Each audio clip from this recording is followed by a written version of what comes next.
Namaskar. Today we will do the translation method. In the last class also we have done the judicial transaction, in which we have learned that for giving the warrant someone or the proceeding of the court, these are the judicial translation. Today we will learn again. Yesterday I had already taught you that we will be learning about two type of judicial transaction. This is judicial transaction refers to legally binding documentation. For example, this could be the transaction of documents such as laws, regulations, and deceit general sales and purchase conditions. Here we will be seeing that we are now dealing with more things like the proceeding of the court, the judgments, okay, the documentation for each and every case, okay. Then we are doing the regulations or the amendments which are made, those things as a judicial transaction. Legally binding contracts such as labor license and commercial contracts, partnership agreements, accords,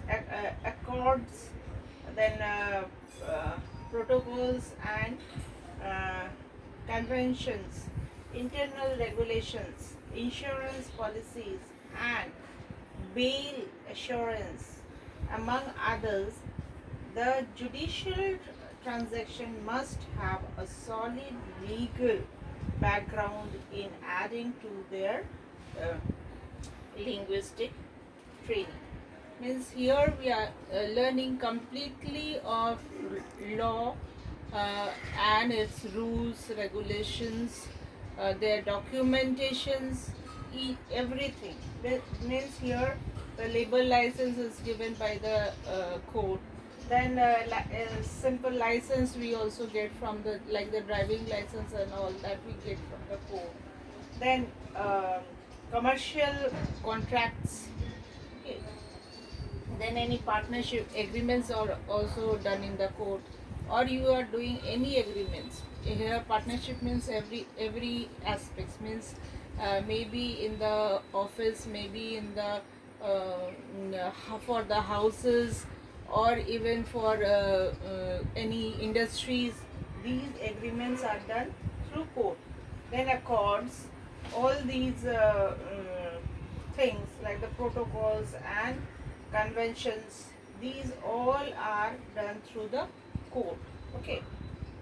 Then insurance policies we do for our life, or for our vehicles, all comes through the court. Or the bail, if someone is arrested, we get the bail from the court only. Okay.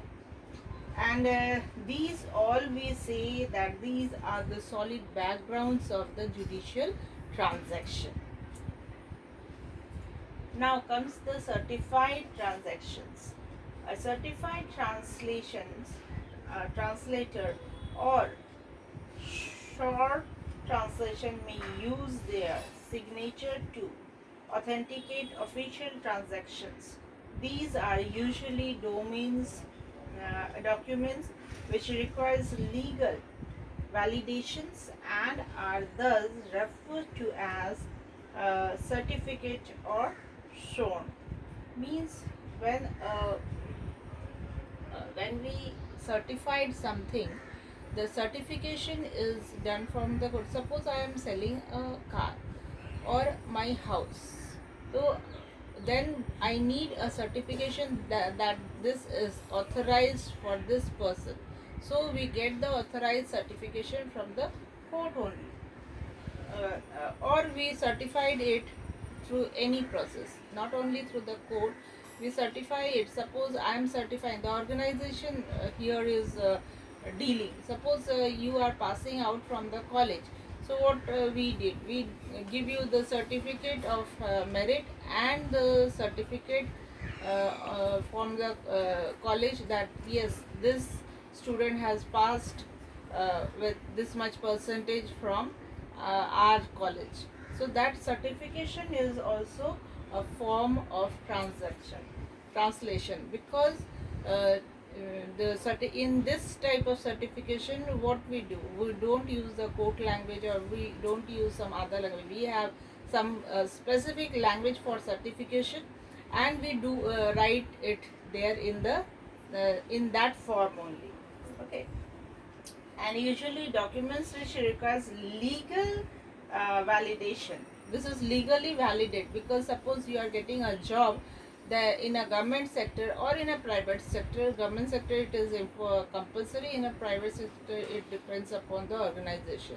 They can give a letter of verification to the college that we have to give this type of verification whether this candidate has passed from this college or not.